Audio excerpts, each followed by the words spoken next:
Hello YouTube, welcome back to the channel. Hopefully you are doing well. We are here with my round 17 round review from the AFL season. If you've been enjoying the content, make sure you smash a thumbs up and a subscription on the account because we've been flying this year. As you can see by our numbers on your screen there, 8,000 round rank, 2239 with an overall rank of 2358. So we've gone back about 300 spots this week, which is a little bit disappointing on the team perspective. There's a few things I want to talk about. The trades I landed on were Cooper Lord to Harry Ralston and Ned Long to Jai Caldwell. So Ned Long last week, what did he go? 78. Jai Caldwell went with a 79. So I didn't gain a whole lot by paying up for Jai Caldwell, but did come off with that ankle injury late in the last quarter. Didn't anticipate the Zach Merritt move into the midfield, which is a bit disappointing.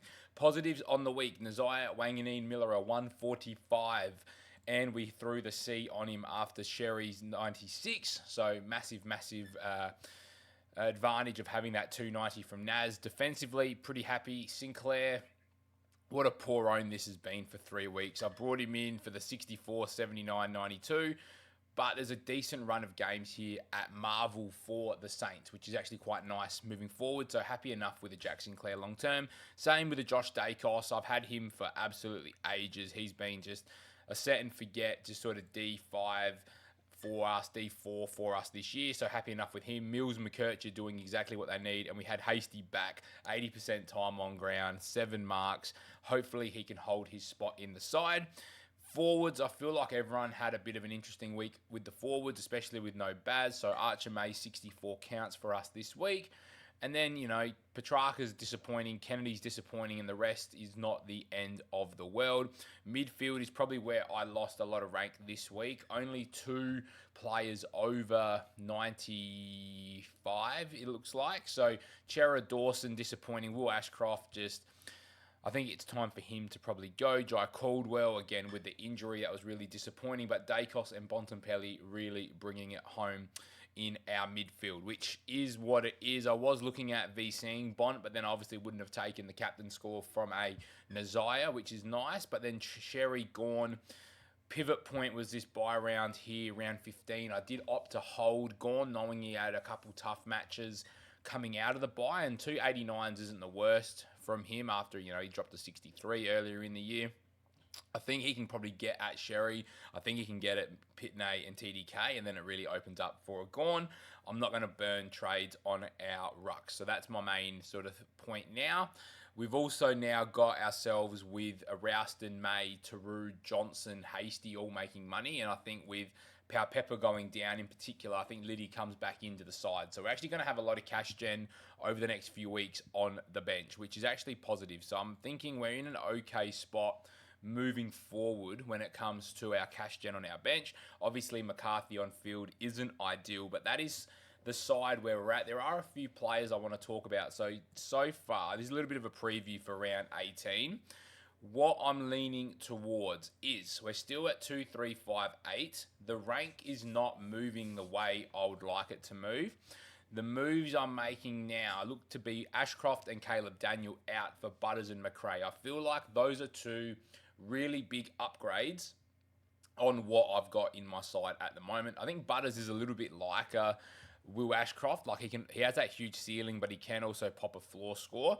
But West Coast, Hawthorn, Adelaide, I don't expect a tag. I expect one from Mullen against Geelong, and then Fremantle, Carlton, and the Suns. I'm probably not expecting too many tags from a Zach Butters. So I'm looking at bringing him in. He is 11% owned, which isn't the best. Same with a McRae, still 30% owned, but I do think he's a top 6 forward. He has that big ceiling potential, especially if he can, 10 tackles. He doesn't mind his marks as well. He's normally between a, 4 and a 5 marks player when he's at his best. So I think there's a world where McRae definitely, is an F5 for us for the rest of the year. Petrarca, I'm happy with at F6. So that would be my completed forward line. My midfield is almost there, but again, we've got a Zach Johnson with a break even of 22. So he's pretty much going to top out probably this week, especially against Richmond. I expect him to score quite well. So he's going to be well over 500k, you would hope, after this week. Again, you could go a Hasty down and a Johnson up, and hopefully we can turn that into, say, a Jason Horne-Francis. And then we've got, Tom McCarthy to be able to be looped, which would be very, very nice. Forward of the ball, same sort of thing. Archer May sitting there with a -9 break even, so he has plenty of cash to make. Taru with a 13 break even is really starting to turn over some cash now. Harry Rouston, his cash might slow up pretty soon, but still -5 going into a Geelong matchup where I'd expect him to be tackling and being around the footy. So I think from a cash gen perspective, we're in a good spot.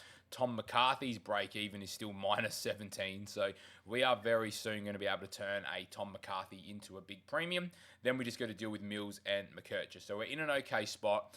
My thoughts are, though, around my rank. It's like, do I want to try and finish inside the top 1,000, or do I want to hold, 2,500, 3,000? So I need to start getting aggressive at some point this season, which I feel like Ashcroft and Daniel for McRae and Butters is getting aggressive. I don't think sidewaysing these rookies right now when they've still got more cash to make is the play. I think if we can wait for Johnson, Liddy, Taru, Hasty to kind of just make a little bit more cash, cull them down to pretty much red dot 230s, and then start attacking the McCarthy, McKercher, Mills upgrades over the next couple of weeks, then we're pretty much going to be in completed team territory. Then a Chera could go, who bounced back okay as well, to be fair, with a 93 on the weekend. So that is where my side's at. Early days, I'm sitting VC Dacos against Gold Coast on Friday night, and then potentially rolling that into Connor Rosie against West Coast, because West Coast are a hard team at Optus, but I think Adelaide Oval Port will absolutely kill them, and I think Rosie will run around and do exactly what he wants. Obviously, my trade plans do hinge on what happens with Smith and Caldwell. If they're both named and fit to play this week, then that's my side. So it'd be a McCarthy, who's the last option. So I could I might actually take the Rouston emergency off this week. Again, I actually don't have a red dot midfielder, so it doesn't actually really matter. But, I was just, for argument's sake, I will put it on a Zach Johnson, but I actually don't think I can take, other than Bustlinger. And when did the doggies play first game Saturday, and he's only a defender, so I don't really get a chance to look at anybody in the Carlton-Brisbane game or the Gold Coast-Collingwood. So I'm in a bit of a position where it doesn't really matter what I do with my loops. I kind of have to just set my team up as it is. But if you've enjoyed this video, make sure you smash a thumbs up on the video. Let me know what you would do if you're in my position, and let me know your trade dilemmas ahead of round 18. And I'll see you guys very, very soon for another video.